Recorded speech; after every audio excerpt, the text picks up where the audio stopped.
Alright, so today we're doing Chapter 3, Lesson 5. The name of this section is Dividing Integers.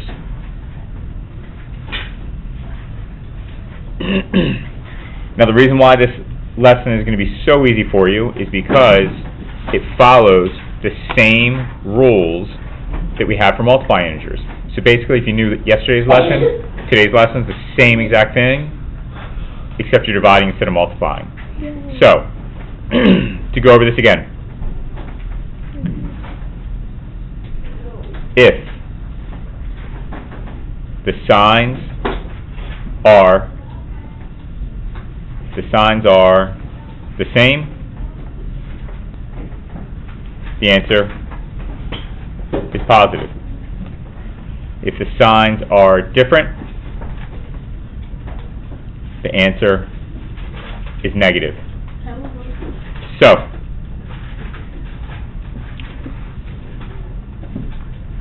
with an example problem, 6 divided by 2, the signs here are the same, so the answer is positive, it equals 3. Negative 6 divided by negative 2, the signs here are the same, so the answer is positive, 3. Negative 6 divided by 2, the signs here are different. I have a negative and a positive. Signs are different, so the answer is negative.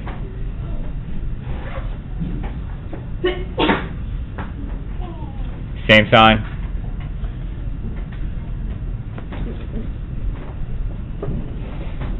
Different sign. Now, another thing that I want to show you is a little bit of review for how division works and different ways that you'll see division problems. This is 6 divided by 2. This is 6 divided by 2. This is 6 divided by 2. And this is 6 divided by 2. All of these are different ways to write the same exact thing. 6 divided by 2, but they're different formats. And you might see any of these formats on a test, so you have to know them all. So, beyond this, the only way the book can really make things complicated is if they have examples that you have to simplify. And I'll show you what I mean.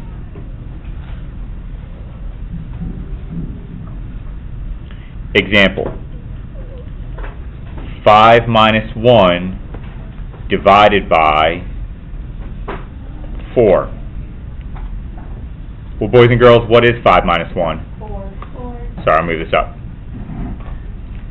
5 minus 1 is 4, so now that means that this equals 4 divided by 4. Does everybody see how I did that? Yeah. And what's 4 divided by 4? 1. Okay, try another one. Example. Let's do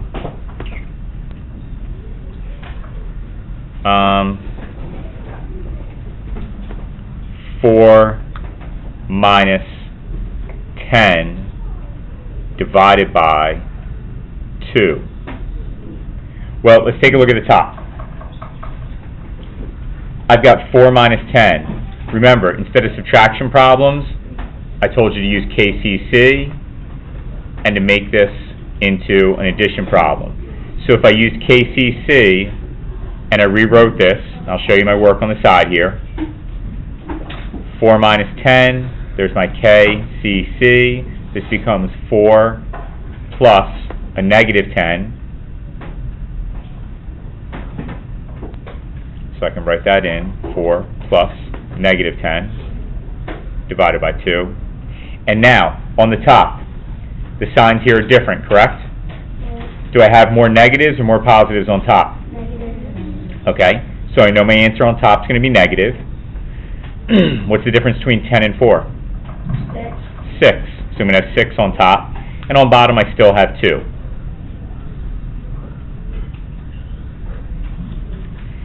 Boys and girls, what is 6 divided by 2? 3. And are my signs here the same or different? Different. So the answer is Negative. negative. Look at that. Now, to make something really, really, really complicated, you might see something that says this in your book. And by might, I mean you definitely will.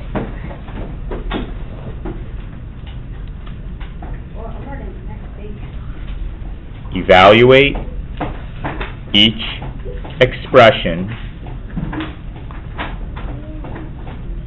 if, and they'll give you a letter and tell you what it equals. So let's say evaluate each expression if x equals 4. And then the problem will be, let's say,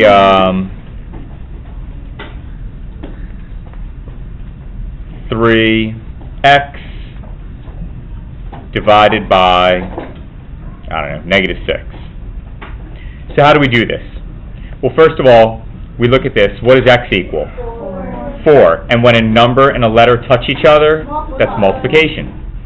So we're going to rewrite this, and we're going to say, okay, this is on top, we have 3 times 4. And on bottom, we still have negative 6. Well, boys and girls, what's 3 times 4? 12. Okay. So now we have 12 divided by negative 6. What's 12 divided by 6? 2.